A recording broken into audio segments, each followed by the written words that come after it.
В Сыктывкаре стартовал региональный этап Всероссийской олимпиады школьников. Более 50 учащихся 9-11 классов писали физику. Всего же в Коми свои знания покажут более 800 школьников. Это ребята, набравшие наибольшее количество баллов по итогам районного этапа, победители и призеры прошлых лет. Виктория Денисова узнала, как заработать собственным умом. Как действует закон Кюри и что изучает термодинамика? На эти вопросы может ответить каждый в этом зале. Великие открытия у этих ребят еще впереди, а пока программа минимум – успешно выступить на региональном этапе Всероссийской олимпиады школьников. 2 дня старшеклассники будут показывать свои знания в физике, пожалуй, в самом массовом предмете интеллектуального состязания. Всего же в программе 22 предмета. Ухтинец Даниил Ляшов уже успел написать олимпиаду по ОБЖ. Впереди еще астрономия, но и физику он пропустить не мог. В любом случае, олимпиада – это повышенный уровень, поэтому нужна особенная подготовка. Оставался после уроков, с учителем работал много, различные уровни задач, олимпиадных, механика, все подобное.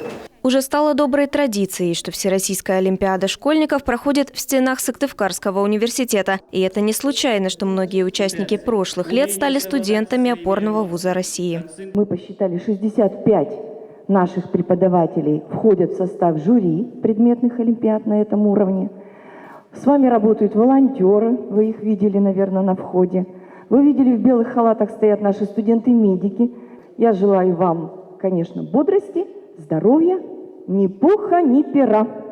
Практически как на ЕГЭ. Правила олимпиады достаточно строгие. Попасть в аудиторию можно только по паспорту. Любые гаджеты и шпаргалки запрещены. Впрочем, последние этим ребятам ни к чему. Сюда идут, чтобы показать свои знания. Ведь даже пандемия и пришедшая вместе с ней удаленка не смогли охладить их любовь к физике. Что бы ни случалось в нашей жизни, всегда находятся школьники, люди, которые интересуются физикой, которые самостоятельно занимаются и могут решать достаточно сложные задачи. Вот эту тягу к науке ничем не убить, никакими коронавирусами, никакими социальными потрясениями. Поэтому вот эти люди как раз это те самые люди, которые интересуются физикой и решают задачи.